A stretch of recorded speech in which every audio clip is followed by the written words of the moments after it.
कुटकी ज्वार बाजरा श्री धान्यम। कोदो सावा कंगनी कुटकी ज्वार बाजरा श्री धान्यम।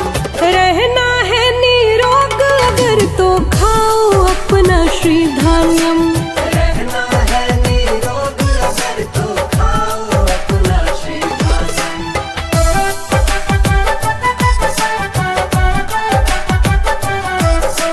हद से ज्यादा चावल गेहूं खाकर हम बीमार हुए। हद से ज्यादा चावल गेहूं खाकर हम बीमार हुए। भूल गए तन मन को स्वस्थ बनाने वाला श्री धान्यम। भूल गए तन मन को स्वस्थ बनाने वाला श्री धान्यम। रहना है निरोग अगर तो खाओ अपना श्री धान्यम। रहना है निरोग अगर तो खाओ अपना श्री धान्यम।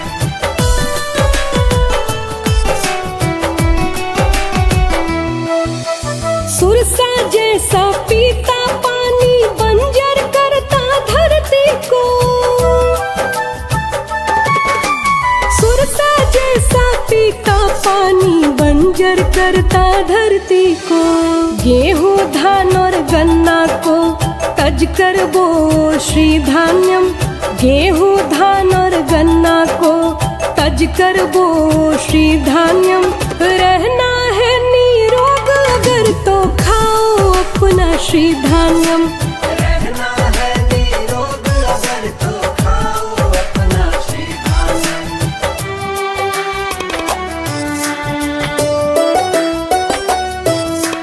कांटे हमने चुने विषैले तेल दूध खाद्यान्नों में। कांटे हमने चुने विषैले तेल दूध खाद्यान्नों में। धरती माँ ने घड़ा अमृत का दिया हमें था श्री धान्यम। धरती माँ ने घड़ा अमृत का दिया हमें था श्री धान्यम। रहना है निरोग अगर तो खाओ अपना श्री धान्यम। रहना है निरोग अगर तो खाओ अपना श्री धान्यम।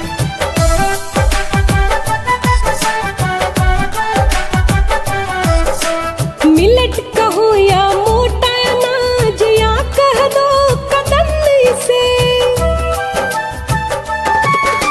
मिलेट कहो या मोटा अनाज या कह दो कदली से। घर का वैद्य घरेलू नुस्खा सर्व सुलभ है श्री धान्यम। घर का वैद्य घरेलू नुस्खा सर्व सुलभ है श्री धान्यम।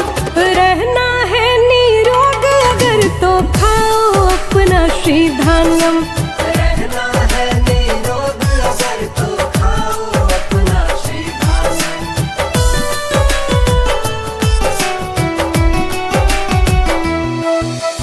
अब तक सोए रहे शिकारी के जालों में फंसकर हम। अब तक सोए रहे शिकारी के जालों में फंसकर हम। जागो धरती पुत्र लहलहाए खेतों में श्री धान्यम। जागो धरती पुत्र लहलहाए खेतों में श्री धान्यम। रहना है निरोग अगर तो खाओ अपना श्री धान्यम। रहना है निरोग अगर तो खाओ अपना श्री धान्यम।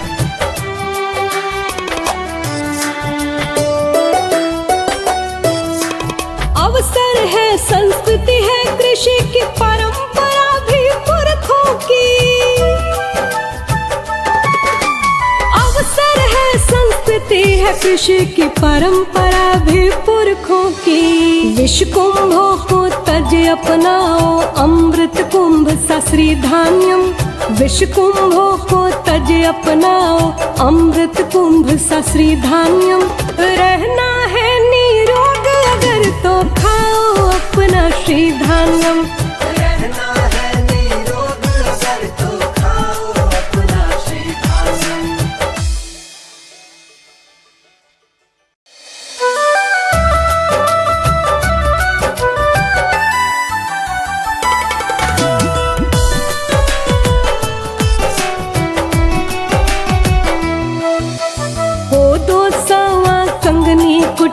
ज्वार बाजरा श्री धान्यम।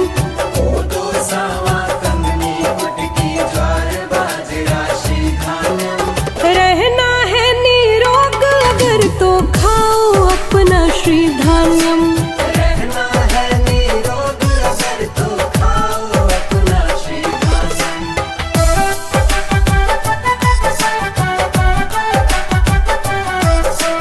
हद से ज्यादा चावल गेहूं खाकर हम बीमार हुए। हद से ज्यादा चावल गेहूं खाकर हम बीमार हुए। भूल गए तन मन को स्वस्थ बनाने वाला श्री धान्यम। भूल गए तन मन को स्वस्थ बनाने वाला श्री धान्यम। रहना है निरोग अगर तो खाओ अपना श्री धान्यम। रहना है निरोग अगर तो खाओ अपना श्री धान्यम।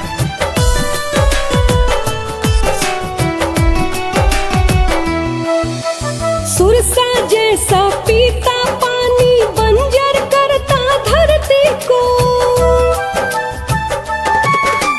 सुरसा जैसा पीता पानी बंजर करता धरती को। गेहूं धान और गन्ना को तज कर बो श्री धान्यम। गेहूं धान और गन्ना को तज कर बो श्री धान्यम। रहना है निरोग अगर तो खाओ अपना श्री धान्यम। रहना है निरोग अगर तो खाओ अपना श्री धान्यम।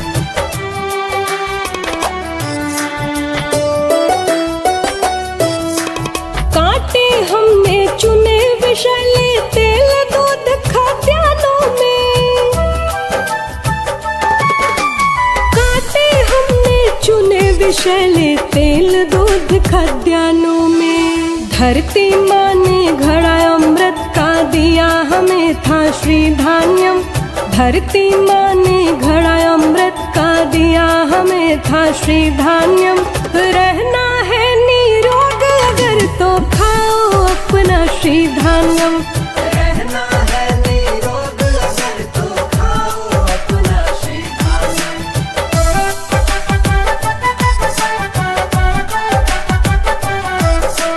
मिलेट कहो या मोटा अनाज या कह दो कतरनी से।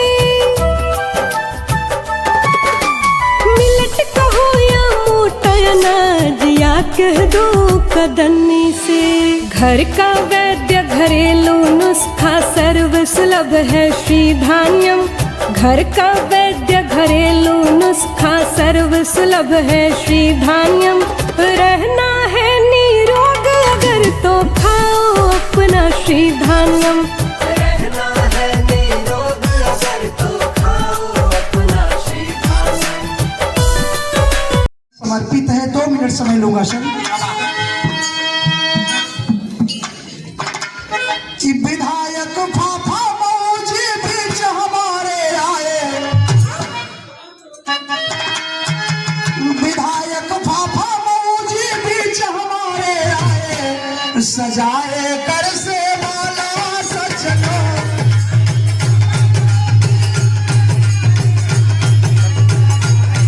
ने संगीत के माध्यम से प्रस्तुत किया है, उसके लिए आपका धन्यवाद। अब मैं माइक पर अनुरोध करती हूँ हमारे जनपद के मुखिया, हमारे बहुत ही सहज सरल डिप्टी डायरेक्टर सर का, कि वो यहाँ माइक पर आकर आज के जो भी कार्यक्रम की रूपरेखा है, इसका जो भी मुख्य उद्देश्य है, कृपया उन सब से संबंधित जो भी जानकारियाँ हैं उससे आप सभी को और हमारे मुख्य अतिथि महोदय को अवगत कराएं। DDAG sir. पूर्व में हमारी खाद्य श्रृंखला में थे, हमारे जो खेती के जो सीजन होते हैं, खरीफ सीजन है, रबी सीजन है, उसमें हमारे खेती के एक पार्ट होते थे, भाग होते थे, वो कैसे उससे अलग हो गए या उनका महत्व कम हो गया, उसके संबंध में हम विस्तार से जानेंगे। साथ में उनकी खेती को हमें कैसे पुनः शुरू करना है या कर रहे हैं तो उसमें किस चीज की सावधानियां और कैसे उसको हम बाजार तक ले जाएं, इन सब के बारे में हम लोग विस्तार से जानकारी करेंगे। मगर किसान भाइयों, जैसा कि हम जानते हैं, कृषि एक आयाम नहीं है, बहुआयामी क्षेत्र है, बहुआयामी इसके मापदंड हैं, बहुआयामी इसकी दिशाएं हैं। तो हम कृषि की रबी में गेहूं, सरसों, दलहन, इन सब के बारे में भी थोड़ी थोड़ी जानकारियां लेंगे, श्री अन्न के भी बारे में जानकारी लेंगे, और इसके साथ साथ जो भी हमारी कृषि विभाग की योजनाएं हैं, योजनाओं में पीएम किसान सम्मान निधि है, फार्मर रजिस्ट्री है, इसके संबंध में भी हम लोग अपनी जानकारियों को यहाँ पर सहज भाव में ग्रहण करेंगे। साथ में आपके जो भी सुझाव होंगे उनको भी हम लोग इसमें साझा करेंगे।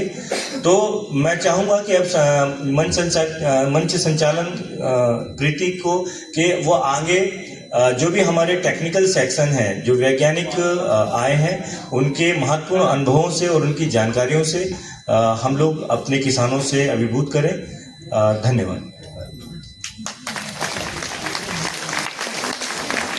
जानते हैं एक पासवर्ड आता है, कई बार धोखाधड़ी करने वाले भी आपसे वो पासवर्ड मांग लेते हैं, तो ऐसे लोगों को नहीं देना है। मगर आप कभी भी किसी भी योजना पे जाएंगे तो आपके उस मोबाइल पे एक ओटीपी आएगा, वो आपके आधार कार्ड को वेरिफिकेशन सत्यापन के लिए आ सकता है, आपके खाते के सत्यापन के लिए आ सकता है।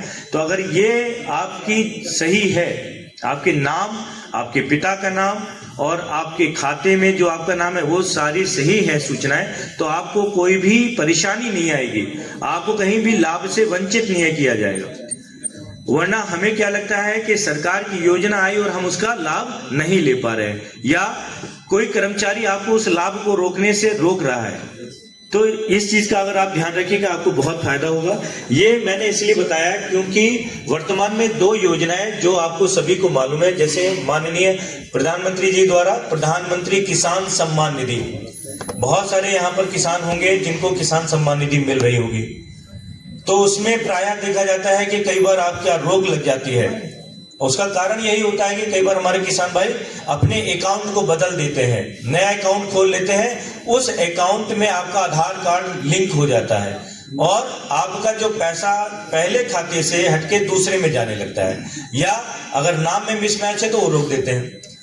इसी प्रकार आपको मैं बताऊं, एक फार्मर रजिस्ट्री चल रही है, किसान पंजीकरण। तो प्रधानमंत्री किसान सम्मान निधि और किसान पंजीकरण दोनों अलग है, फार्मर रजिस्ट्री अलग है।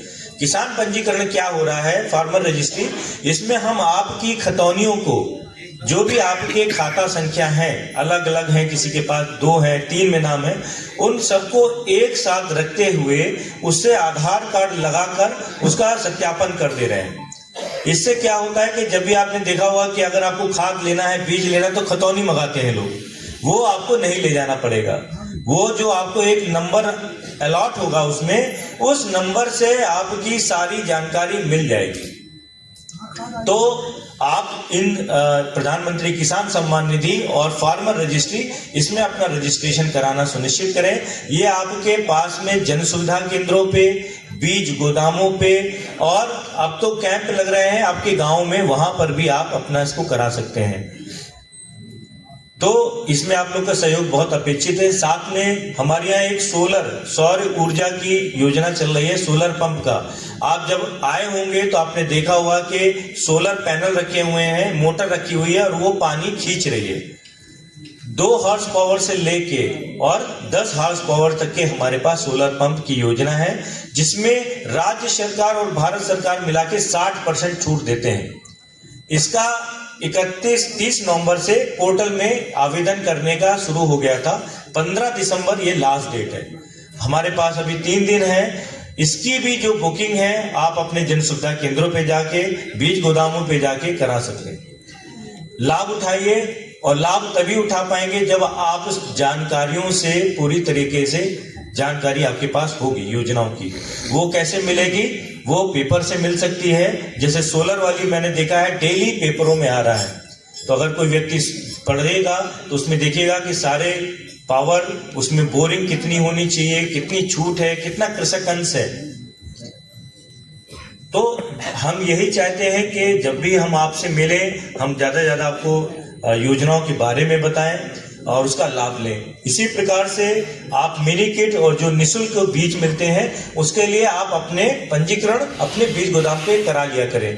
रबी सीजन है, बुआई हो चुकी है, खरीफ सीजन के लिए आप फरवरी मार्च में ही अपने बीज गोदाम प्रभारी पे जाके उसका करा सकते हैं। पहले से करा रखेंगे, आपको भटकना नहीं पड़ेगा, भीड़ का सामना नहीं करना पड़ेगा। आपको यहाँ पर उपस्थित हैं और हम अभी अपने मुख्य अतिथि जी को भी सुनेंगे। दो चीज समझ में आया, FIR, आर का मतलब होता है किसान भाई राजोबियम, ये दलहन के लिए होता है, दलहन फसल के लिए। राजोबियम का प्रयोग हम दलहन फसल में करते हैं। ये इसलिए करते हैं कि हर आदमी ये जानता है कि दलहनी फसलें हमारी वायुमंडल से नाइट्रोजन खींचकर उससे अपना जो है पोषण लेती हैं। हर आदमी जानता है, हर पेपर में पढ़ते हैं, हम लोग सुनते हैं कि 78% नाइट्रोजन वायुमंडल में नाच रही है।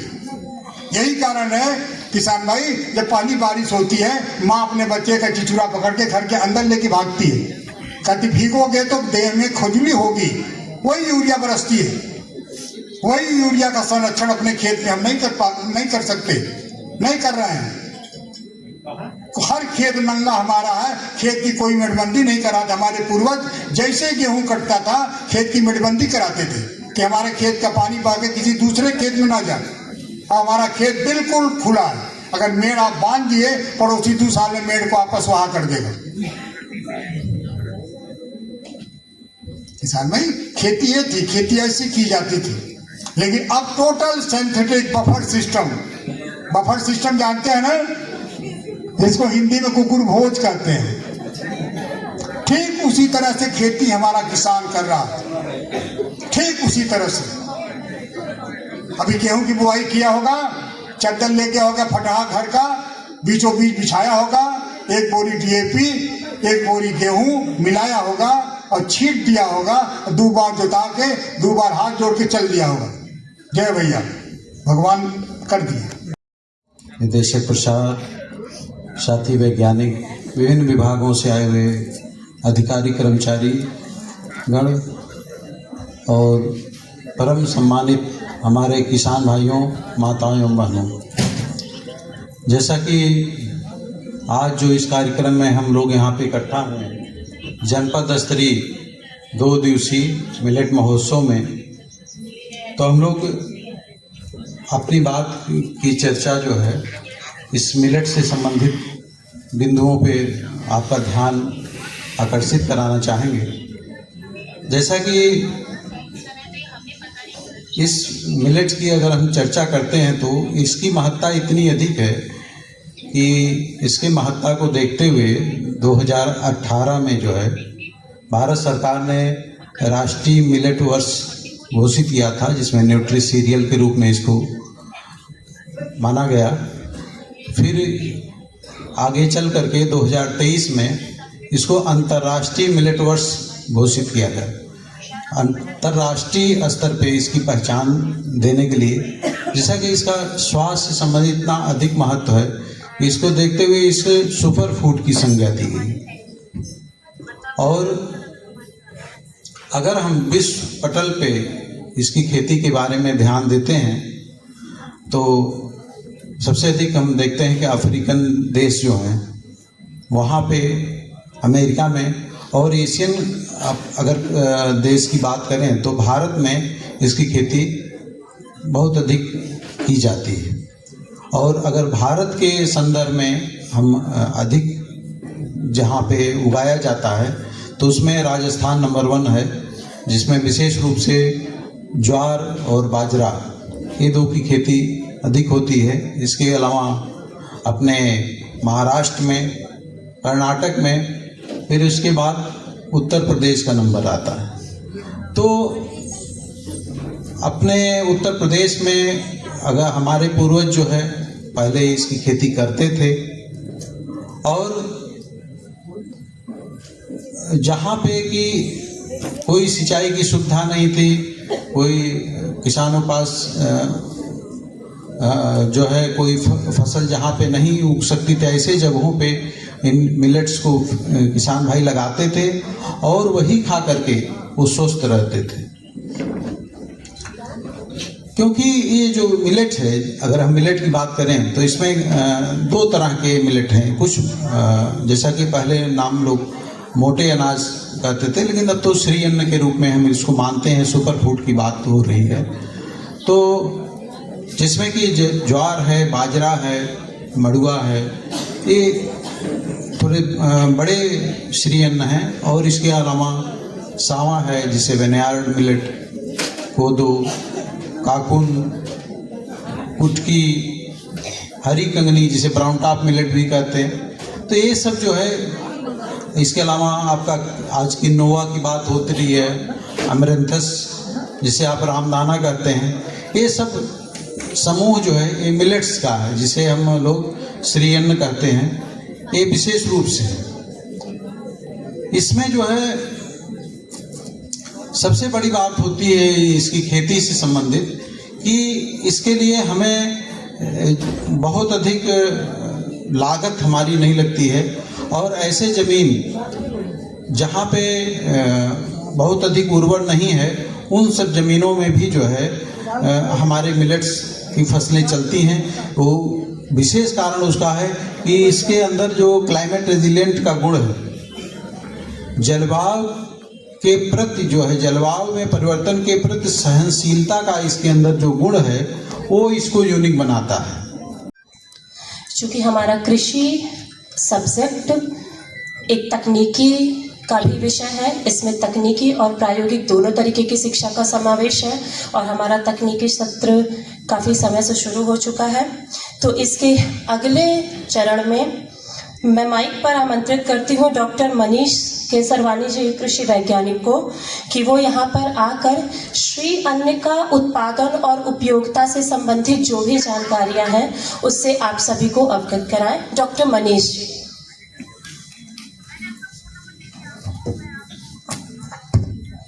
धन्यवाद संचालक महोदय। 2 दिवसीय मिलेट महोत्सव के अवसर पर मंच को सुशोभित कर रहे हैं माननीय विधायक महोदय, संयुक्त निदेशक प्रसार महोदय, जीडीएम साहब, निदेशक प्रसार शुआर्स, कृषि विभाग के अन्य अधिकारीगण एवं कर्मचारीगण, मेरे साथी वैज्ञानिकगण, प्रेस, मीडिया और सभी उपस्थित किसान भाइयों, खासकर भारी संख्या में उपस्थित कृषक महिलाओं। जो मुख्य रूप से आज चर्चा है वो मिलेट्स के ऊपर है। मिलेट्स नाम बहुत चर्चित हो चुका है, इसको हम लोग कई रूप में जानते हैं। एक मिलेट्स इंग्लिश वर्ड है जिसका हिंदी मतलब है बाजरा, यानी कि बाजरे का जब सहयोगी फसलें सारी हो है, ये सब मिलेट्स के अंतर्गत आती है। इसको हम लोग न्यूट्रीशियस क्षमता को देखते हुए हमारा अब मिलेट्स उत्पादन काफी घट गया है। और उत्पादन घटने का मुख्य कारण ये है कि हमारा उपभोग भी काफी हद तक घट गया है। इसकी उपयोगिता समझने के लिए, जब हम इसकी उपयोगिता समझेंगे तब इसकी खेती के लिए भी हम लोग निश्चित रूप से प्रेरित होंगे। एग्जाम्पल सोचिए, सन 60 से पहले डायबिटीज एक ऐसा रोग है जो बहुत कम लोगों में पाया जाता था। दिल की बीमारियां बहुत कम पाई जाती थी, हृदय रोग जो जिसे कहते हैं, और साथ साथ कैंसर भी बहुत कम आ जाता है।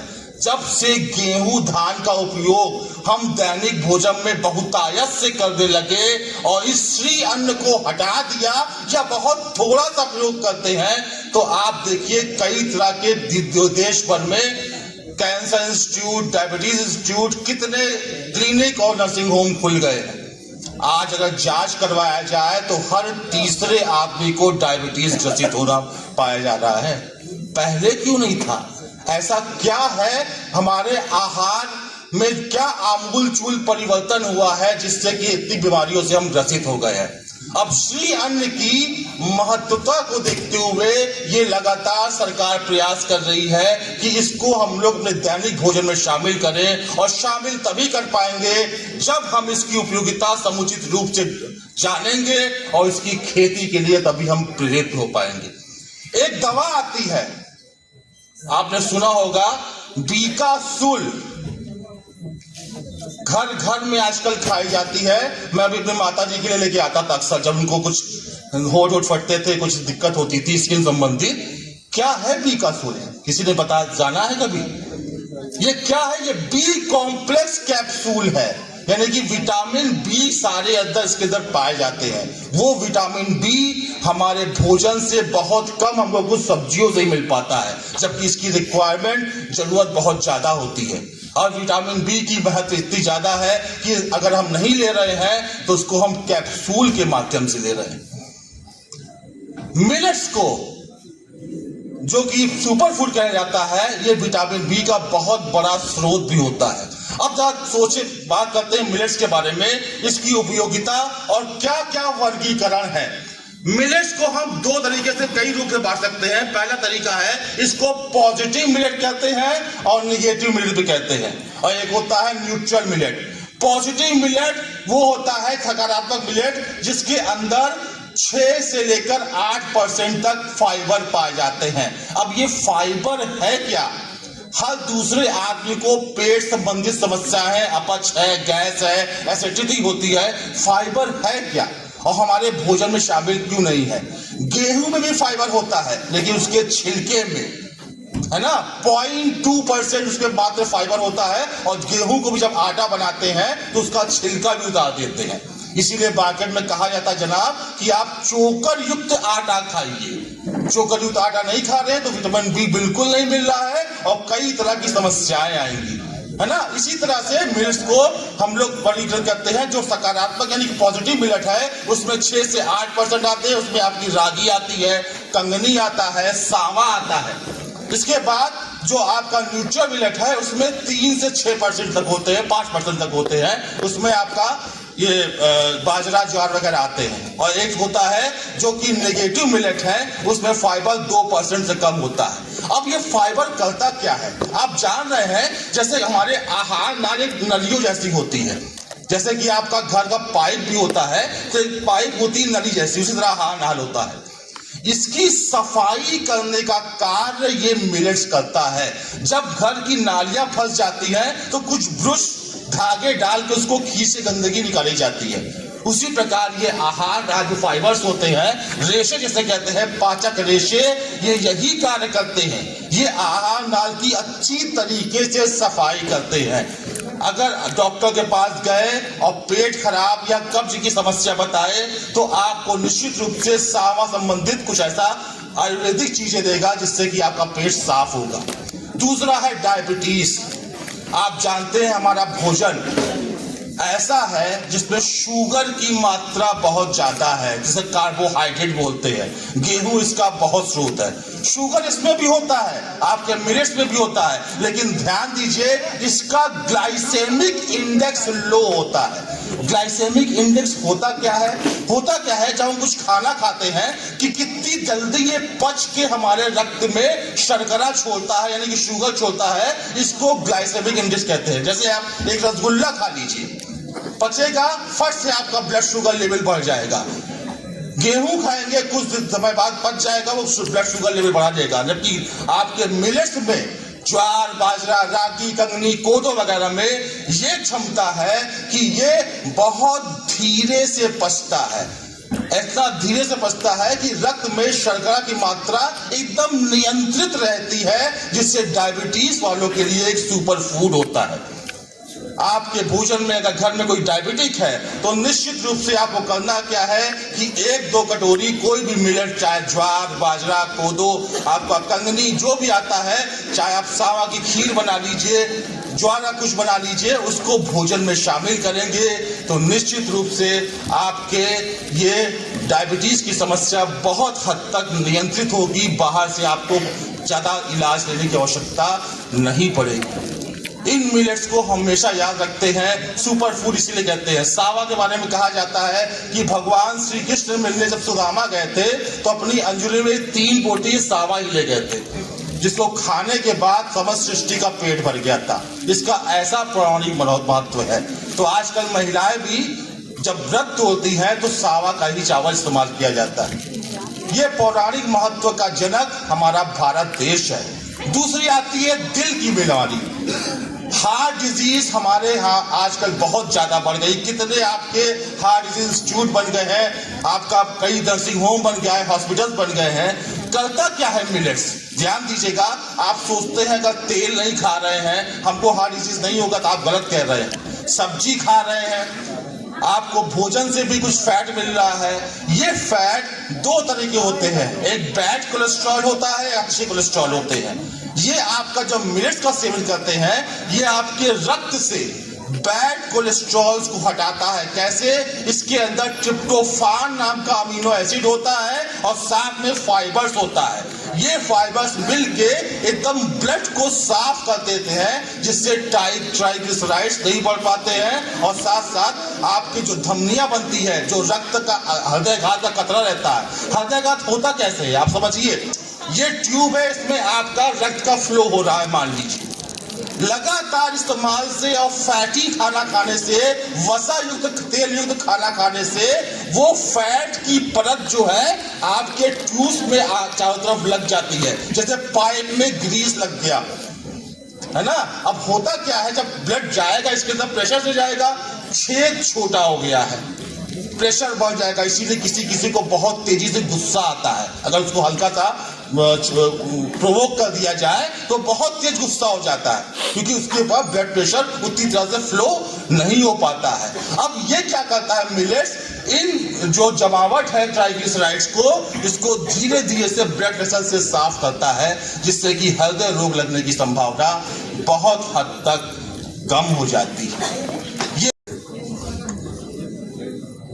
इस सम्मानित मंच पर उपस्थित मुख्य अतिथि महोदय, साथ ही विराजमान सभी विशिष्टजन, खास करके आज हम पौष्टिक अनाजों पे चर्चा कर रहे हैं और इसकी उपयोगिता तथा समय के साथ परिवर्तन भी देख रहे हैं। खास करके अगर आप देखेंगे आज के समय में, तो आज हम बहुत सारे अनाजों को उगा रहे हैं जो हमारी दैनिक आवश्यकताओं की पूर्ति करते हैं। आज के समय में हमारे पास सारे कृषि संसाधन हैं और प्राकृतिक संपदा से भी परिपूर्ण है। अगर आप पिछले कुछ वर्षों में परिवर्तन देखें, खास करके अगर हम पुरानी कहानियां सुनते हैं या चर्चाएं सुनते हैं कि पहले ये अनाज खाया जाता था, चाहे वो बाजरा हो, ज्वार हो, चाहे हम रागी की बात करें, चाहे सावा कोदों की बात करें, तो हमेशा चर्चा होती है कि ये अनाज पहले खाया जाता था, अब नहीं खाया जाता। पहले खाया जाता था, आज नहीं खाया जाता। इसका आकलन सिर्फ आप भोजन में परिवर्तन या अनाजों की उपलब्धता में परिवर्तन के आधार पर देख रहे हैं। अगर इस उपलब्धता के आधार पर हम छोड़ दें, तो हम अगर पहले देखें जब ये अनाज खाया जाता था, तब हमारे पास में संसाधन कौन से थे, कृषि संसाधन कैसे थे, हमारी प्राकृतिक संपदा का जो समन्वय था वो कैसा था। प्राकृतिक संपदा तो थी, लेकिन उसका समन्वय फसलों के साथ कैसा था। बारिश पहले भी होती थी, बारिश आज भी होती है, बारिश कल भी होगी, लेकिन बारिश के जल का प्रबंधन कैसा था। पूर्व की जब हम लोग बात करते हैं तो हमेशा देखते हैं कि हमारे पास में जितने भी अनाज थे उन सभी का उत्पादन ज्यादा था, हमारे आहार का वही मुख्य आधार था। तो उसका जरा अगर हम आपको आकलन कराएं कि उस समय की स्थिति कैसी थी जब ये अनाज होते थे।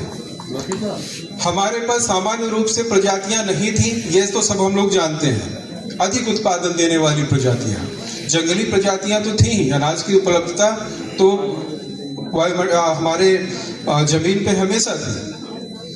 लेकिन अगर हम पुराने समय में देखें तो हमारे पास जो साधन थे वो कैसे थे, मिट्टी की उर्वरा शक्ति कैसी थी, जल प्रबंधन कैसा था, उन्नतशील प्रजातियां नहीं थी, पोषण फसल को पोषक तत्व उपलब्ध कराने वाले संसाधन कैसे थे। तो जब पर्यावरण में इतनी विकृतियां थी तब ये हमारा आहार का मुख्य अंग थे। अब अगर आप आकलन करिए कि ये बीच का समय, हम लोग तो बहुत भाग्यशाली हैं, खास करके मानते हैं कि जिनका जन्म 1950 के बाद से, या कह लीजिए 1950-60 के बाद का जो दशक हम बीच में देख रहे हैं, ये जो जनमानस है ये कह लीजिए कि बहुत भाग्यशाली है। जिसको सारे संसाधन, बहुत सारे परिवर्तन देखने को मिले, लेकिन आने वाली जो पीढ़ी है वो बहुत ही अलग परिवर्तन देखेगी जब इन संसाधनों की कमी होगी। तकनीकी हम चाहे जितना आगे निकल जाएं, लेकिन प्राकृतिक संसाधनों में हो सकता है कि हम पीछे रह जाएं। आज जो हम चर्चा कर रहे हैं कि हमारे पास में जो मोटे अनाज हैं, इनको हम फिर से प्रचलन में लेके आए, वो किस लिए? अब उसकी उपयोगिता बताते हैं आपको। एक आकलन है कि आने वाले समय में आपके जो खेती योग्य भूमि है उसकी उर्वरा शक्ति कम होगी। जो मुख्य फसल उत्पादन के लिए जो पानी की आवश्यकता होती है, वो पानी की भी कमी होगी। आज अभी आप देख लीजिए, अधिकांशतः कम पानी चाहने वाली प्रजाति हमारे किसान भाई तो खुद ही खोजते हैं कि जिसमें पानी कम लगे। सबसे बड़ा जो विकट स्थिति उत्पन्न होगी जिसको हम प्रबंधित नहीं कर पाएंगे, वो होगा कि तापक्रम का। अगर तापक्रम में परिवर्तन होगा तो जितनी आज हम फसलें उगा रहे हैं, चाहे हम रबी में चले जाएं, गेहूं उगा रहे हो, दलहन में चले जाइए, चाहे हम मक्का की फसल ले रहे हो, चाहे आप खरीफ में चले जाइए, धान ले रहे हो, मूंग ले रहे हो, उड़द ले रहे हो, अरहर ले रहे हो, ये सारी फसलों का उत्पादन काफी कम होगा। एक अनुमान ऐसा लगाया जाता है कि आने वाले 25 सालों में 2050-60 तक अगर आप मान लीजिए इसका समय आगे से, आज जो हम लोग यहाँ बात कर रहे हैं उससे आप 25 साल आगे और चले जाइए, 26 में पहुंच ही रहे हैं, आप 25 साल आगे और जाइए। इस 25 साल में इतना परिवर्तन होगा कि आप दंग रह जाएंगे कि हमने कि ये आशा ही नहीं की थी। इन 25 सालों में एक आकलन ये है कि आपका जो तापक्रम है वायुमंडल का, वो लगभग 3 डिग्री तापक्रम तक बढ़ेगा। यहां अगर दशमलव में भी बढ़ जाता है गर्मी में, कि आज 47 डिग्री था, कल 47.5 हो गया, तो उतने में हम लोग कितना विचलित हो जाते हैं। तो अगर 1 डिग्री भी परिवर्तन होता, अगर तापक्रम में 1 डिग्री परिवर्तन होता है, तो जितनी भी हमारी फसल, अगर हम गेहूं, हमारी जो रबी की फसल चल रही है, इसमें तो हम परिवर्तन देख भी रहे हैं उत्पादन में। अगर 1 डिग्री परिवर्तन होता है तो उत्पादन में कम से कम 5 से 10% कमी आ जाती है। ऐसे ही आपकी बहुत सारी जो फसलें, खास करके आपकी जितनी भी, अगर फूल के समय तापक्रम ज्यादा होता है तो आपके दाने बढ़ने की क्रिया फसल में कम हो जाती है, फूल सूखने लगते हैं। इन सब विकृतियों से लड़ने का एक माध्यम होगा आगे, जो हमारी श्री अन्न की फसलें हैं। इसीलिए इसको श्री अन्न की संज्ञा दी गई कि ये ऊपर वाले के द्वारा दिया गया ऐसा हमको उपहार है जो सदैव हमारे साथ रहेगा। जब संसाधन नहीं थे तब था, बीच में हम भटके, आज फिर हमको याद आ रही है। अगर अभी से हम जाग गए तो आने वाले समय में ये फसलें हमारे भोजन का मुख्य आहार बनेगी। लेकिन जो संकट की बात है वो ये है कि आज इन प्रजातियों को उगाने के लिए हमारे पास बीज की उपलब्धता नहीं होती।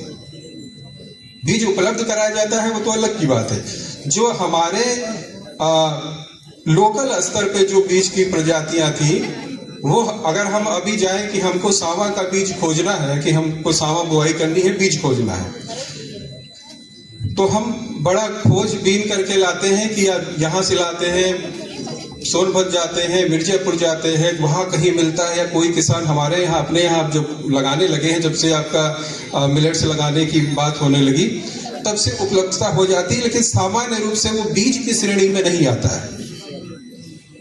तो जो हम उगाते हैं वो खाद्यान्न की श्रेणी में आता है, बीज उत्पादन की प्रक्रिया तो अलग है। तो आने वाले समय के लिए खास करके हमको अभी से जागरूक होना है कि जब हमारी, आज आप देखिए कि हमारी भूमि की क्या दशा हो रही है। हमारी जो भूमि की उर्वरता है वो क्षीण होती जा रही है, सिर्फ हम रसायन आधारित खेती कर रहे हैं।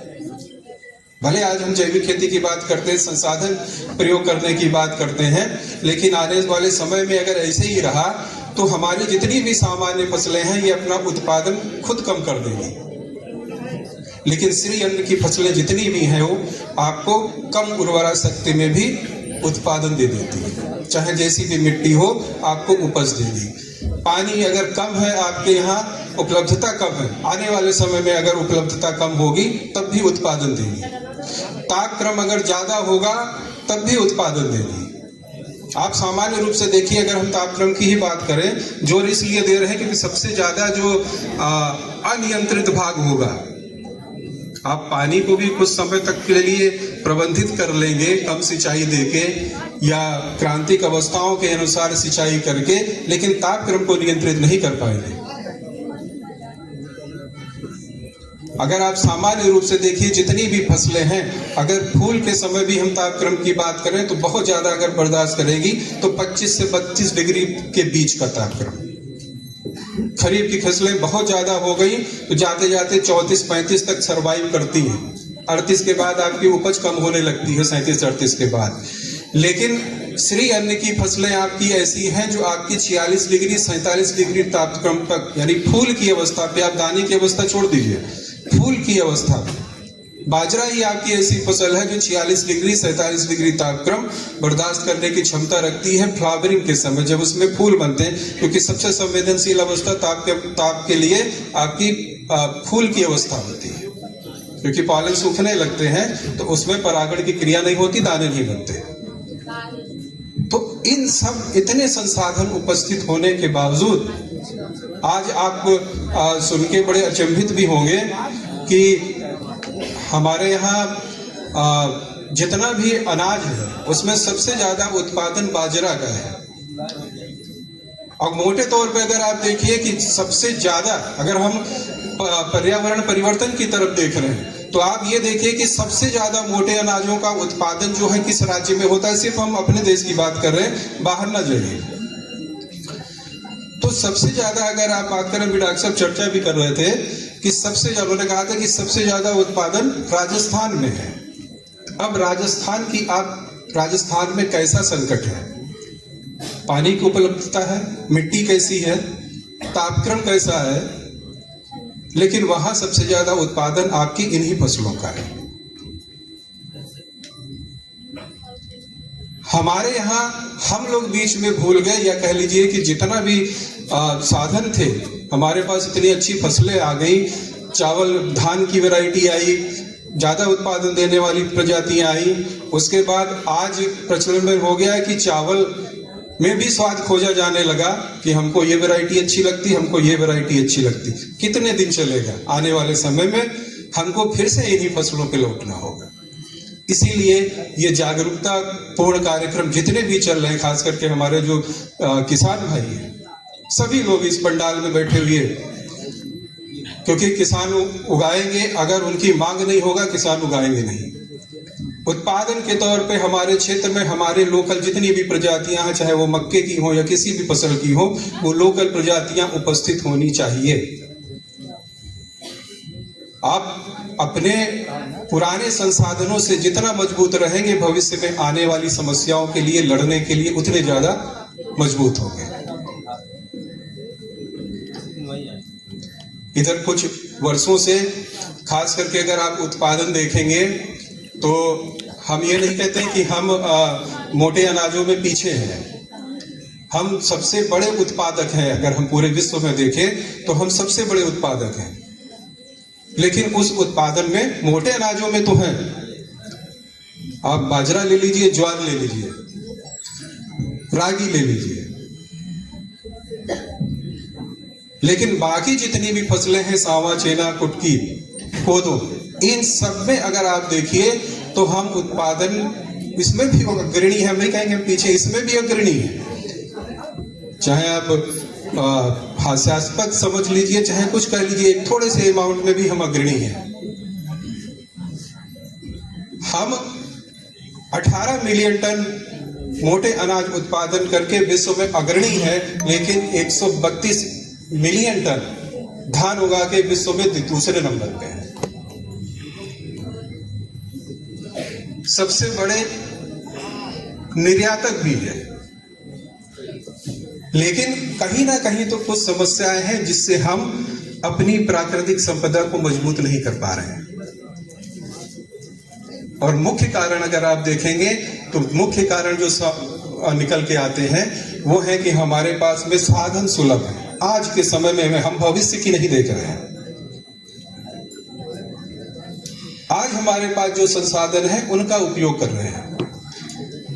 खेती आज भी हम लोग जब चर्चा करते कहते हैं कि अगर आप किसी से भी बात करेंगे तो होता है कि खेती हमारी घाटे का सौदा है, हमको फायदा नहीं देती। खेती हमेशा फायदे का सौदा है, घाटे का सौदा नहीं है। घाटे का सौदा तब है जब हम उसकी क्रियाएं उसके अनुसार नहीं करते।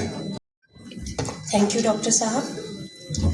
जिस प्रकार से आपने बदलते हुए पर्यावरण में मिलेट्स को किस प्रकार से उत्पादन करना है, उसको कैसे अपने आहार में शामिल करना है कि हम सब खुद के लिए और अपनी आने वाली पीढ़ी के लिए भी एक अच्छी सौगात देकर जाएं, इस पर आपने प्रकाश डाला। इसके लिए आपका धन्यवाद।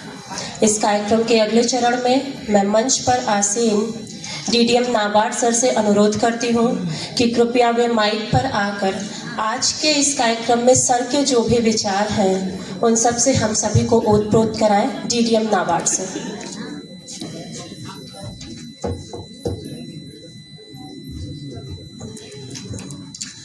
बहुत बहुत धन्यवाद उद्घोषिका महोदय। मंचासीन मुख्य अतिथि माननीय श्री गुरु प्रसाद मौर्य जी, विधायक फाफामऊ, सेवानिवृत्त कृषि निदेशक महोदय, संयुक्त कृषि निदेशक महोदय, उप कृषि निदेशक महोदय एवं अन्य विशिष्ट अतिथिगण, साथ ही जो हमारे इस सभागार में बैठे हुए वैज्ञानिक, किसान बंधु, हमारी बहनें, माताएं, सभी का मैं स्वागत करता हूं, अभिनंदन करता हूं। मुझे इस अवसर पे बुला के कृषि विभाग में और मैं अपने आप को स्वयं गौरवान्वित महसूस करता हूं। मिलेट्स को प्रोत्साहन, ये सारा कुछ हमारे प्रकृति को बेहतर बनाने के लिए फिर से एक अच्छा सा प्रयास है और निश्चित रूप से उसमें हम सभी सफल होंगे। जैसा कि एलडीएम साहब ने कहा, मैं सहमत हूं कि एक काल था जब हम अन्न में गरीब थे और भोजन बहुतेरों को नहीं मिलता था, बड़ा सूखा पड़ता था, बड़ा अकाल पड़ता था, बहुत सारी समस्याएं आती थीं। लेकिन आज हम अन्न के दृष्टि से समृद्ध हो चुके हैं, परंतु स्वास्थ्य की दृष्टि से गरीब हो चुके हैं। केवल हमारा अपना ही नहीं, केवल हमारा अपना स्वास्थ्य ही नहीं खराब है, बल्कि हमारी धरती माता का भी स्वास्थ्य खराब हो चुका है, जिसको निरंतर बेहतर बनाने का प्रयास हमारी सरकार, हमारे प्रधानमंत्री महोदय कर रहे हैं। इसमें आप सबका योगदान प्रमुख है। यद्यपि ये तुरंत तो सारे मिलेट्स नहीं पैदा हो सकते हैं, परंतु धीरे धीरे इसको बढ़ावा देने की जरूरत है। आप अपने मन में बिठाइए कि हमको हर साल प्रत्येक वर्ष एक अन्न मिलेट्स का पैदा करना है। थोड़ा करिए, ज्यादा करिए, कम करिए, वह विषय नहीं है। विषय यह है कि हमको एक अन्न हर हाल में थोड़ा सा उगाना है, जो अपने लिए, अपने परिवार के लिए, और बचता है तो समाज के लिए भी दीजिए। तो इसका प्रचार प्रसार का उद्देश्य यही है कि हम आप तक इसको पहुंचाएं। मतलब पीछे की कहानी कहने बताने की जरूरत नहीं है। एक जमाना था जब यही सभी लोग खाते थे और बहुत स्वस्थ रहते थे, परंतु बीच का जो समय आया, हमारी जनसंख्या बहुत बढ़ी, फिर जय जवान जय किसान का नारा दिया गया, फिर बहुत ज्यादा अन्न उत्पादन का प्रयास किया गया, जो सफलीभूत भी हुआ। और आज हम इस स्तर पे हैं कि हमारे पास रखने की जगह नहीं है अन्न को। तो उसी स्थान में जो भी आपके पास खेती है, निश्चित रूप से छोटी जोत है हमारी, और उस छोटी जोत में हम कहाँ कहाँ कितना क्या क्या उगाएं, ये एक योजनाबद्ध ढंग से हमें प्लान करना है। परंतु उसी प्लानिंग में हमें ये भी एक अपने मिलेट्स को भी स्थान देना है। कोई आवश्यक नहीं है कि बहुत बड़े पैमाने पर हो, आप इसको एक प्रयोग के तौर पर प्रारंभ करिए और इसका सेवन करिए। स्वास्थ्य की दृष्टि से ये बहुत ही उपयोगी है। आज हम सभी लोग इस मिलेट गोष्ठी में आए हैं। आगे हम लोग के बहुत सारे स्टॉल लगे हैं जिसमें इसके बहुत सारे व्यंजन भी बने हैं, कुछ बिस्किट भी बने हैं, अभी कुछ खीर भी एक सज्जन अपने स्टॉल पे टेस्ट करा रहे थे। तो इसके भी व्यंजन बहुत हैं, रागी हो चाहे कपून हो चाहे कुछ हो, परंतु आज तो हम इसको इतना इस स्तर तक भूल गए हैं कि इन अन्नों को पहचानना मुश्किल है। हम सारे लोग बैठे हैं यहाँ, हम उम्मीद करते हैं कि कोई 50% ही इन अन्नों को पहचान सकता है, अदरवाइज कह देगा कि भाई हमको तो नहीं पता ये क्या है, ये कौन सा अन्न है। तो ये अन्नों में सर्वश्रेष्ठ अन्न है, इसीलिए इसको श्री अन्न नाम दिया गया है। भगवान विष्णु कह लीजिए, माता लक्ष्मी कह लीजिए, श्री अन्न इसे नाम दिया गया है। तो ऑब्वियस सी बात है, कोई अच्छी चीज होगी तभी अच्छा नाम दिया गया है। तो स्वास्थ्य की दृष्टि से आप सबके लिए बहुत ही लाभदायक है। आपका स्वास्थ्य उत्तम रहेगा तो राष्ट्र का स्वास्थ्य उत्तम रहेगा। तो इसको धीरे धीरे अपने प्रयोग में लाएं, अपने खेतों में उपजाएं। मेरा आप सबसे यही अनुरोध है कि इसको अपने प्रत्येक वर्ष के प्लानिंग में थोड़ा सा ही हिस्सा रखें, पर अवश्य रखें। सरकार इसके लिए आप सब लोगों को मिनी किट्स भी देती है और बड़े दूर दूर से बीजों को मंगा के आप लोगों को देती है। तो उसका लाभ लें और अपने खेतों पर जरूर इसे उगाएं। धन्यवाद। हम सभी को अवगत कराएं डॉक्टर SR कौशल सर जी।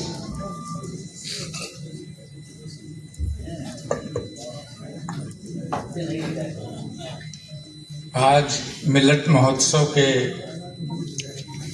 मुख्य अतिथि माननीय विधायक जी, संयुक्त कृषि निदेशक, उप कृषि निदेशक, उप निदेशक कृषि रक्षा, जिला कृषि अधिकारी, कृषि विभाग के अन्य अधिकारी, स्वाट्स के निदेशक प्रसार, नाबार्ड के DDM साहब, अन्य जो भी यहाँ पर मंच पर विराजमान हैं, इसके अलावा सम्मानित महिलाएं, सम्मानित हमारे किसान भाई, मीडिया के बंधु एवं अन्य जो भी यहाँ पर कार्यक्रम से लगे हुए हैं, कृषि विभाग के पूर्व सदस्य के नाते मैं उनका सभी का अभिवादन करता हूँ और धन्यवाद भी करता हूँ यहाँ के अधिकारियों का जिन्होंने मुझे इस कार्यक्रम में आमंत्रित किया। अभी कई विषयों पर बात हुई और 2-3 बिंदुओं पर मैं बहुत संक्षेप। ये कहते हैं कि किनुआ एक फसल है और बाजार में बिकती भी है। कहते हैं कि बहुत पौष्टिक है, लेकिन वो विदेश का दाना, विदेश का ग्रेन है। या वैसे बहुत लोग अब यहाँ पे उगाने लगे हैं। बुंदेलखंड में इसकी खेती हमीरपुर और इन क्षेत्रों में काफी होने लगी। लेकिन आप जानते हैं कि इसी श्री अन्न में, मिलेट्स में, जो ज्वार, बाजरा और कोदो, कुटकी, अभी माननीय विधायक जी ने कहा कि रागी, मंडुआ, ये सब बहुत लोग पहचान नहीं पाते और लोकल में उनके नाम अलग अलग हैं। और काफी कुछ पहले होता था यहाँ पे, जैसे सामा, अब उसको नाम दे दिया है शहर में समा का चावल। और हम लोग जो पहले दाल भात के साथ खाते थे, अब उसको समा की खीर व्रत में खाने लगे हैं। आप बताइए, लेकिन मिलेट्स का जो कार्यक्रम, इसमें एक सबसे एक दाना है राम दाना, जिसको चौलाई भी कहते हैं। वो हम उसकी तरफ नहीं जाते, हम विदेशियों के जो है दाने की तरफ बहुत भागते हैं, उसी को फॉलो करते हैं। अमरंथस, जिसको इंग्लिश में अमरंथस रामदाना चौलाई कहते हैं, इससे पोषक दाना अनाज कोई नहीं है वर्ल्ड में। हम एक दिन देख रहे थे कि हमारे इंडिया में क्या है, वो किनुआ कहते हैं, तो हमारे इंडिया में कौन सा दाना सबसे ज्यादा उसकी वैल्यू मिली ढूंढते हुए। आजकल मैं खाली भी रहता हूं तो ढूंढता रहता हूं। इसके अलावा एक कूटू हम लोग व्रत में खाते हैं, वो भी ये समझ लीजिए मिलेट्स में ही है। और वो हिमालय के ऊपरी क्षेत्रों में होता है, और एक ऐसी फसल है जिसमें नाइट्रोजन की कोई जरूरत नहीं, क्योंकि ये खादें ही तो हमारे स्वास्थ्य को बिगाड़ी हुई है। अब मिलेट्स का प्रोग्राम जो हम लोग लेके चल रहे हैं, ये इसलिए कि आगे इससे जुड़ी हुई आप जैविक खेती की बातें सुनते हैं। और दूसरा, आजकल ये देखिएगा हर जगह जलवायु परिवर्तन की बात चल रही है, तो पूरा वर्ल्ड इस पे चल रहा है, और भारत सरकार भी चल रही है, उत्तर प्रदेश सरकार भी चल रही है क्लाइमेट स्मार्ट एग्रीकल्चर में।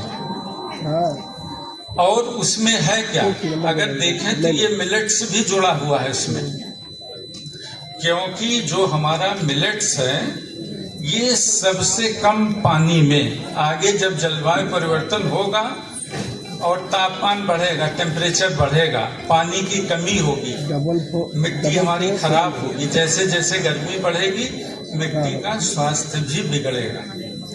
तो क्या काम आएगा, जैविक खेती, जिसमें हम कार्बनिक खादें ज्यादा खेत में डालते हैं। अभी हमारे एक वैज्ञानिक ने इस पे काफी चर्चा भी की। अपने किसान भाइयों से ये कहना था कि इस चीज को भी, मिलेट को अपनाते हुए भी आगे का जो भविष्य की समस्याएं हैं, उन समस्याओं के भी निदान के लिए इस पर विचार करिए और अपने भोजन में थोड़ा थोड़ा सम्मिलित करिए। ये आपके लिए और आगे आने वाली पीढ़ियों के लिए लाभदायक होगा। सभी को एक बार पुनः धन्यवाद। Thank you so much sir.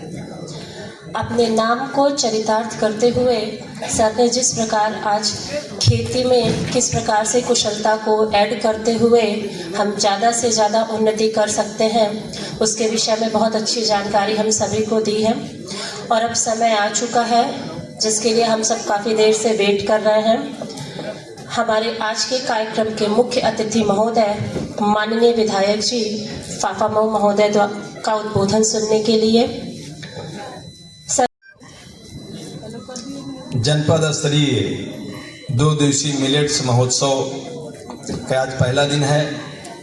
इसमें उपस्थित हमारे सभी किसान भाइयों बहनों, पत्रकार भाइयों और हमारे जागृत जत्था के कलाकार भाई कंचन जी, जिन्होंने हर समय आप सब लोगों को चैतन्य किया है, और अभी जिन कई हमारे कृषि विभाग से जुड़े और वैज्ञानिकों के, जिन्होंने कृषि को नया स्वरूप आप सब लोगों ने देने का काम किया है, आप सब लोगों ने आपको अपनी बहुत अच्छी अच्छी बातों से परिचित कराया। श्री संतोष कुमार राय जी जो संयुक्त कृषि निदेशक हैं आप, श्रीमती शिप्रा जी जो उप कृषि निदेशक कृषि रक्षा प्रयागराज मंडल, और श्री पवन कुमार विश्वकर्मा जी, जिनके प्रयास से हम सभी लोग, जिनका एक कार्यक्रम यहाँ उपस्थित हैं, उप कृषि निदेशक और पूर्व डायरेक्टर श्री यशआर कौशल जी, जिनके अभी ओजस्वी बातों को कृषि के संबंध में आप सब लोगों ने सुना, और डीडीएम नाबार्ड श्री अनिल जी, आपने भी आप सब लोगों को बहुत अच्छी अच्छी बातों को बताया। निदेशक प्रसार सुवार्ट्स श्री प्रवीण चरण जी, आपकी भी, आपने सब बातों को आप सब लोगों ने बड़े ध्यान से सुना है। और हमारे श्री एमपी सिंह जी, श्री मदन सेन जी, श्री मनीष केसरवानी जी, आप सब लोगों ने भी कृषि के संबंध में हम समझते हैं बहुत सारी बातों को आप लोगों के बीच में रखने का काम किया है। और जिला कृषि अधिकारी श्री के सिंह जी, सहायक निदेशक मृदा परीक्षण श्री पीयूष राय जी सहित मंच पर अन्य सभी हमारे आयोजकगण और सामने बैठे हुए सभी, फिर से हमारे किसान भाइयों बहनों, आप सब लोग आज बहुत महत्वपूर्ण कार्यक्रम में उपस्थित हैं। जैसा कि हमारे सभी पूर्व के वक्ताओं ने इस बात को रखा कि कृषि हमारे देश की रीढ़ की हड्डी है। जैसे हमारी जो रीढ़ की हड्डी है वो हमारी वायरिंग है, उसमें एक नस कहीं गड़बड़ हो जाए पूरी शरीर आपकी बेकार है। इसी तरह से हमारे देश में कृषि भी, अगर कृषि कहीं से गड़बड़ हुई तो इतनी बड़ी आबादी के लोगों को भोजन मिलना मुश्किल होगा। लेकिन अब जरूरत होती है कि हमें भोजन किस तरह का मिले। यही आदरणीय प्रधानमंत्री यशस्वी श्री नरेंद्र मोदी जी और यशस्वी मुख्यमंत्री श्री योगी आदित्यनाथ जी, आप सब लोगों ने यही सोचा कि आखिर हम अपने शरीर को स्वस्थ रखें। हाँ, ये भी बात आई कि जब धरती माता का स्वास्थ्य अच्छा होगा, यानी कृषि में जो भी हम उत्पादन करते हैं वो सारा उत्पादन धरती माँ से ही होता है।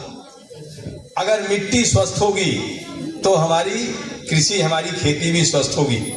हमारे कृषि विभाग ने अभी हम सब लोगों ने प्रदर्शनी में देखा कि मृदा का स्वास्थ्य कैसे अच्छा होगा। हम किसानों से अनुरोध करेंगे कि हम सब लोगों को समय समय पर अपने मिट्टी की जांच कराना आवश्यक है। जैसे हमारी मातृशक्तियां भी बहुत ज्यादा पैमाने पे यहाँ हैं, कृषक भाइयों से ज्यादा बहनें यहाँ बैठी हैं।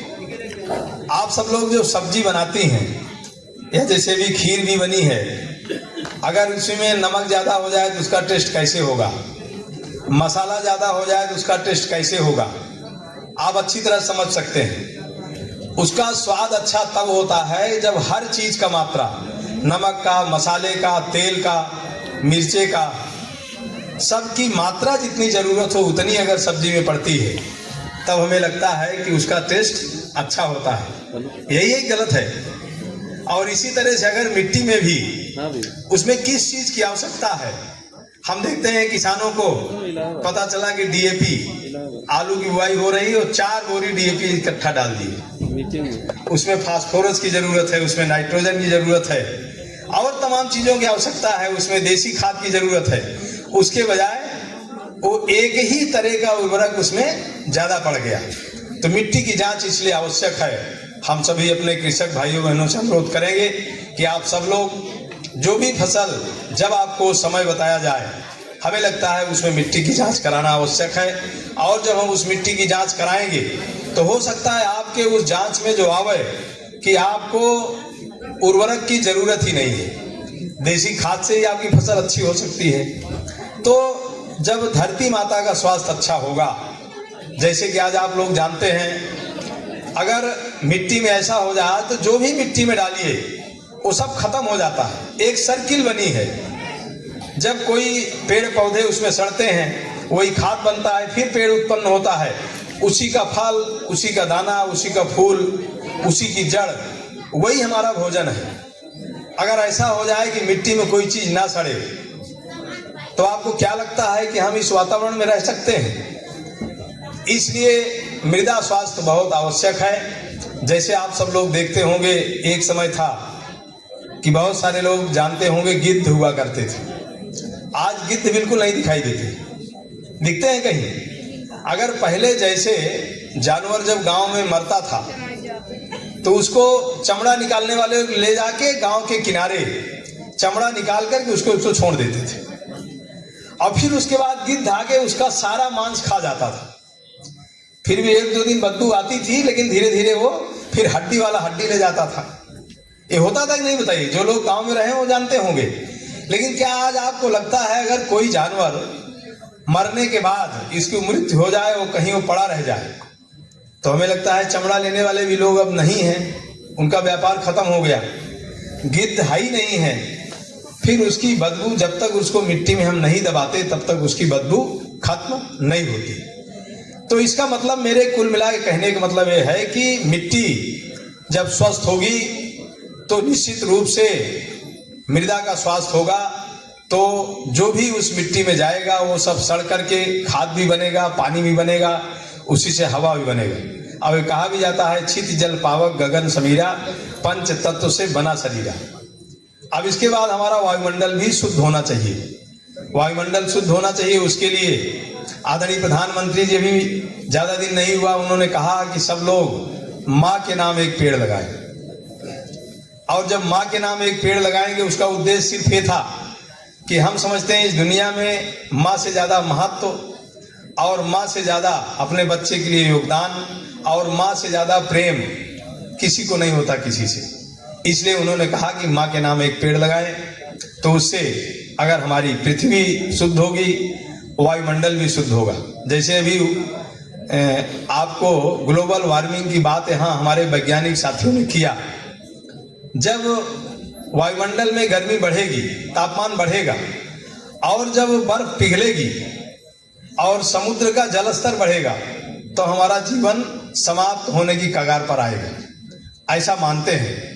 इसलिए जो हमारे वायुमंडल में गर्मी कम होगी, तब ग्लोबल वार्मिंग जो है जो वो कम होगा, तब निश्चित रूप से अगर गर्मी कम होगी तो ग्लोबल वार्मिंग कम होगा।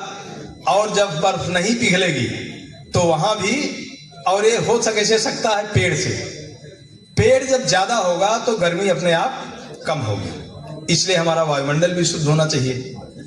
और जब वायुमंडल और पृथ्वी दोनों शुद्ध होगी तो हम समझते हैं हमारी खेती भी अच्छी होगी, और उस अच्छी खेती में हमारा स्वास्थ्य भी अच्छा होना चाहिए।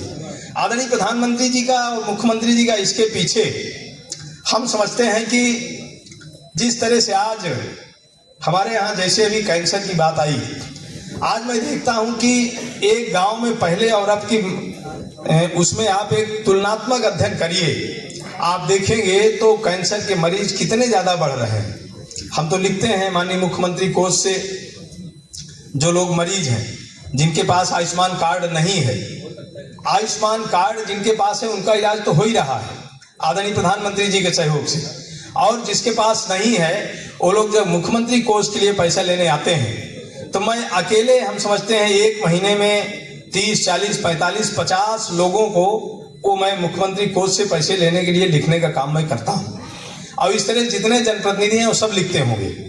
ये सारी चीजें, जैसा खाए अन्न वैसा रहे मन। हमारा स्वास्थ्य, हम जैसा भोजन करेंगे वैसे मेरा स्वास्थ्य होगा। अभी मैं बाहर देखा तो जो हमारी जो है उधर प्रदर्शनी लगी है, उसमें मैंने देखा मूली भी रखी थी, टमाटर भी रखा था, तमाम हरी सब्जियां रखी थी। हमारी मातृ शक्तियां बैठी हैं। हम देखते हैं घर में तो बहुत सारे लोगों के सब कुछ है, लेकिन भोजन के समय सलाद लोग लेना अच्छा नहीं समझते। समझने क्या इतना जल्दी होती है कि हम सोचते हैं कि हम जल्दी जल्दी खा के निकल जाए, सलाद की कोई जरूरत नहीं। घर में भी है और गांव में तो हम समझते हैं सभी घर में हर मौसम में ये सब चीजें होती हैं। तो कहा जाता है कि रोटी का दूना सब्जी और सब्जी का दूना पानी, अगर इतना हम अपने भोजन में लेने का काम करें तब हमें लगता है हमारा स्वास्थ्य अच्छा होगा। अब आया मिलेट्स, जिसका ये महोत्सव है। ये मोटे अनाज का हमारे सभी वैज्ञानिकों ने और सभी हमारी कृषि से जुड़े हमारे साथियों ने बहुत देर से इस पर अपनी परिचर्चा आपने करने का काम किया है।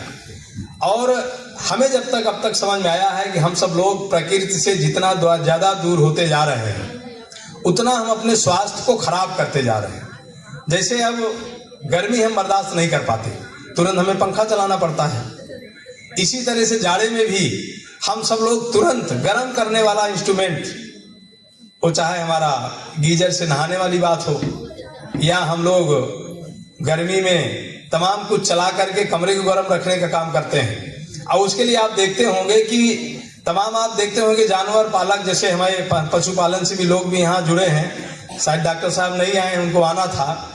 हम देखते हैं जो जानवर 12 महीने गर्मी में भी बाहर रहता है, सर्दी में भी बाहर रहता है और बरसात में भी बाहर रहता है, उसको किसी तरह से कोई दिक्कत किसी भी मौसम में नहीं होती।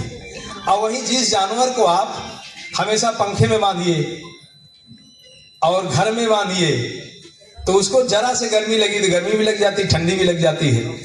आप देखते होंगे तमाम भैंस बंधी है, बाहर बंधी है, वो भीग भी रही है, जाड़े में भी उसको कुछ नहीं, वो पागुर कर रही है, उसको कोई दिक्कत नहीं है। मेरे कहने का मतलब हम प्रकृति से जितना अपने को दूरी ले जाने का काम कर रहे हैं, उतना हमारा स्वास्थ्य, उतना हमारे पास बीमारी आने का काम कर रही है। तो कुल मिला के जो हमारे मिलेट्स हैं, वो मिलेट्स हमारे लिए वो कम खाद में पैदा होता था। पहले जहाँ पानी नहीं लगता था वहाँ बाजरा हो जाता था, ज्वार हो जाता था, और ऊंचाई वाले खेत में, और जहाँ पानी होता था वहाँ धान हो जाता था।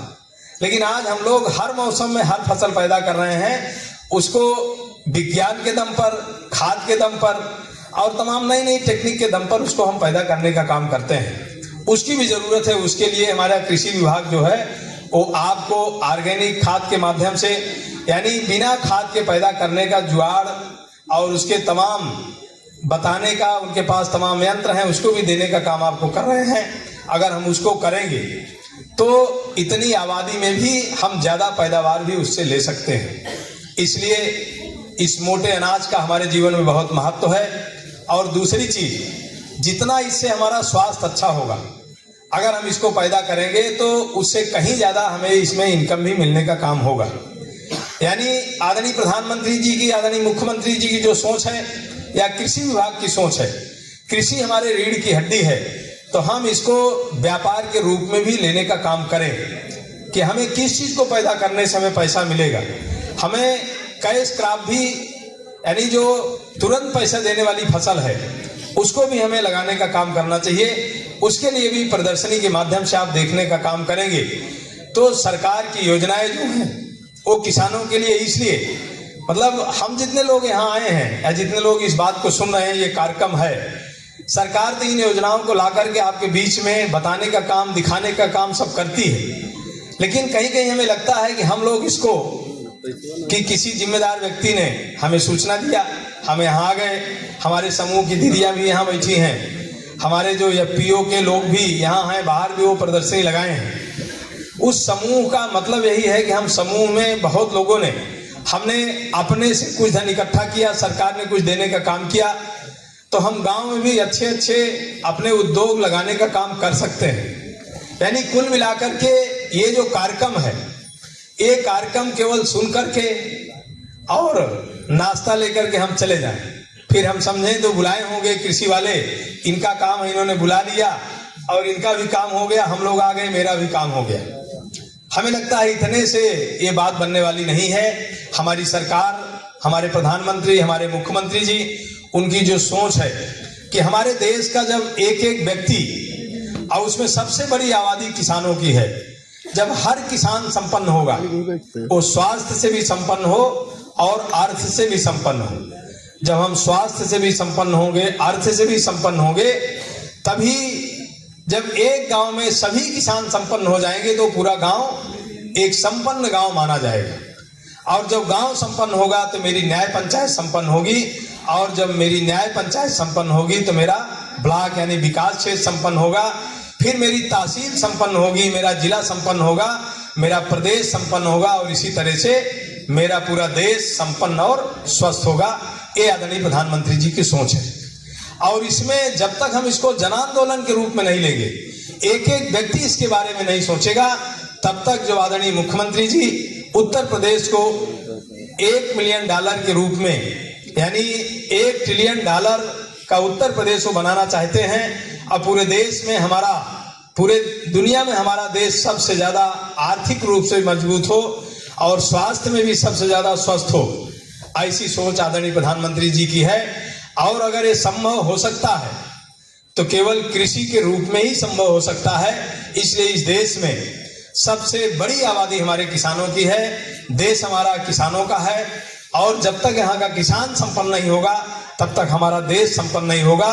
तो इस तरह से हम आप सब लोगों से कहना चाहते हैं, प्रदर्शनी के माध्यम से जो कृषि विभाग ने हमें खेती करने का हर यंत्र, जिसमें छूट भी देने का काम कर रहे हैं, और आपको अच्छे बीज, शोधित बीज, और कैसे उसको लगाएं, उसमें कितना अच्छा उपज पैदा करें, और सबसे बड़ी बात, मिलेट्स के लिए हमारी सरकार आपको मार्केट भी देने का काम कर रही है। आप मिलेट्स पैदा करें, पैदा करने के बाद आप उसको अगर कहीं नहीं आपका बिकता, जैसा कभी आपने बताया कि सबसे ज्यादा निर्यातक हमारा देश ही मिलेट्स का है, तो हम दुनिया में नंबर 1 हों और आगे बढ़ें। और उसमें अब तो जिस चना, बाजरा, ज्वार, सावा, कोदो, सरसों, ये सारी चीजें, मटर, इसको जो पहले की अपेक्षा अब आपका भाव भी इसका अच्छा मिल रहा है। इसलिए आज इस आयोजन में हम समझते हैं आप सब लोग अपना अमूल्य समय देने का काम किए हैं, तो आप अपने अपने घर जाकर के मिलेट्स को बढ़ावा देने के लिए, मोटे अनाज को बढ़ावा देने के लिए हम सब लोग इसकी बुआई करें, इसको लगाने का काम करें, इसको पैदा करने का काम करें। और जब इसको हम पैदा करने का काम करेंगे तो निश्चित रूप से हम सब लोग फिर प्रकृति के करीब जाने का काम करेंगे। और प्रकृति के करीब का सिर्फ एक केवल यही अर्थ है मेरे कहने का कि हर मौसम में ये सारी चीजें जो पैदा होती हैं, हर मौसम की हर चीजों को, चाहे फल हो, चाहे सब्जी हो, चाहे अनाज हो, उसका हमें प्रयोग करना चाहिए। लेकिन आज तो मैं देखता हूं कि बहुत सारे लोग ऐसे होंगे जो 3-3, 4-4 महीने दाल चावल रोटी के अलावा उनके थाली में कुछ नहीं आता। जल्दी में दाल चावल रोटी के अलावा कुछ खाने का काम नहीं करते। तो जब एक ही तरह का अन्न हम लेने का काम करेंगे तो निश्चित रूप से हमारा स्वास्थ्य खराब होगा। इसलिए हर मौसम में जो चीजें पैदा होती हैं हम प्रयास करें, जो फल पैदा होता है उसको खाने का काम करें, लेकिन हम खाएंगे तभी जो उसको हम पैदा करने का काम करें। इसलिए कृषि विभाग आपके लिए तत्पर है। आप जितना सहयोग लेने का काम करेंगे, वो चाहे यंत्र के माध्यम से, आपको उर्वरक के माध्यम से और ऑर्गेनिक खाद के माध्यम से, आपको जानकारी देने के माध्यम से, सबके लिए हमारी सरकार का कृषि विभाग आपके उत्पादन को बढ़ाने के लिए और आपके उपज को बढ़ाने के लिए, आपकी आमदनी को बढ़ाने के लिए हर समय तत्पर है। और उसमें जो सहयोग आप सब लोगों को हमसे भी अगर लगता है कि हमें देने की जरूरत है तो निश्चित रूप से आप सबके लिए 24 घंटे मेरा दरवाजा खुला रहेगा। इन्हीं सब बातों के साथ हम कृषि विभाग के अपने सभी उन अधिकारी कर्मचारियों को जिन्होंने इस कार्यक्रम को आयोजित करके 2 दिवसीय मिलेट्स महोत्सव रख करके और प्रदर्शनी लगा करके इसका प्रचार प्रसार करने का काम कर रहे हैं, उनको मैं धन्यवाद देता हूं, आभार व्यक्त करता हूं। अपने सभी कृषक भाइयों बहनों को धन्यवाद देता हूं, आभार व्यक्त करता हूं।